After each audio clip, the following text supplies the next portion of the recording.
এলাকাবাসী আসসালামু আলাইকুম, কেমন আছেন? এই যে এখানে এতক্ষণ কি করলাম জানেন? কি করলাম বলেন তো?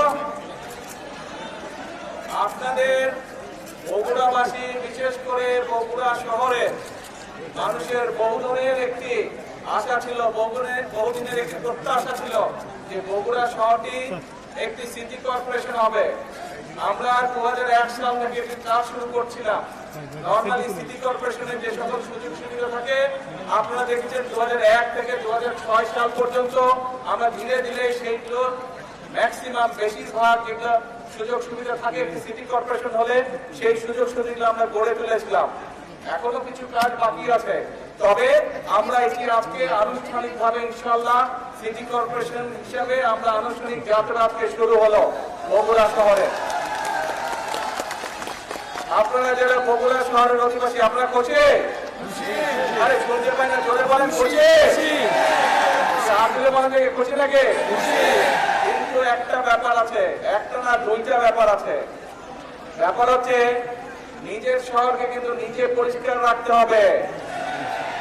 পরিষ্কার কিন্তু আপনারা রাখেননি। আমি আসার সময় ওই রাস্তা থেকে স্টেশন রোডে দেখলাম দুই পাশে অনেক ময়লা। আমি প্রশাসনের সাথেও কথা বলেছি, কিন্তু প্রশাসন একটা করবে, কিন্তু নিজের ঘর তো নিজেকে পরিষ্কার রাখতে হবে, তাই নয় কি? হ্যাঁ, এখন সেটা স্টেশন রোড হোক, গোহাইল রোড হোক, বনানী মাটিরালি হোক, ভিতরের রাস্তাগুলো হোক, যারা এই সিটি কর্পোরেশনের মানুষ, যারা সিটি কর্পোরেশন আপনারা বাস করবেন, আমাদের নিজেদের শহরের যত্ন আমাদেরকে নিতে হবে, তাই তো? আমরা সবসময় আপনারা বলেন যে বগুড়া শহরকে একটা মডেল টাউন হিসেবে গড়ে তুলবেন, কিন্তু মডেল টাউন করতে গেলে তো শুধু সরকার একা পারবে না।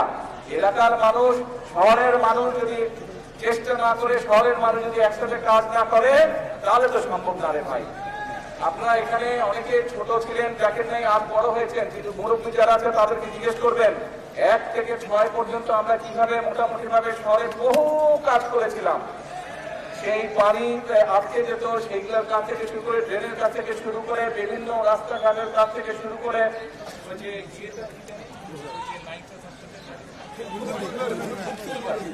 ফুলবাড়ির ওদিকে যে ভিতরে রাস্তাঘাটগুলো ছিল সেই রাস্তাঘাটগুলোকে ঠিক করা সহ, ড্রেন ঠিক করা সহ বিভিন্ন কাজগুলো আমরা করেছি। এই দুই পাশে করতর, ওই পাশে যে ব্রিজগুলো ছিল, আগে ছিল একটা ব্রিজ, আপনাদের এই বিএনপি সরকারে কিন্তু 6টা এক্সট্রা আরো 6টা ব্রিজ আমরা তৈরি করেছিলাম। কিন্তু এই সবটাই আরো কাজ করা যাবে, কিন্তু আপনারা যদি যত্ন নেন, যত্ন নিতে হবে, পারবেন তো? ঠিক আছে, দেখবো যে বগুড়ার মানুষ নিজের শহরের কতটুকু যত্ন নেয়, ঠিক আছে? আর আমার পাশে থাকবেন ইনশাআল্লাহ। আগেও যেভাবে কাজ করছি ইনশাআল্লাহ ভবিষ্যতে আপনাদের জন্য এবং সামগ্রিকভাবে, এখন তো সারা দেশের দায়িত্ব, আগে নয় শুধু বগুড়া দেখতাম, সামগ্রিকভাবে সারা দেশের জন্য যদি কাজ করতে পারি, এই দোয়া করবেন। মুরব্বী সহ, মা বোন সহ সকলের কাছে এই দোয়া চাইছি।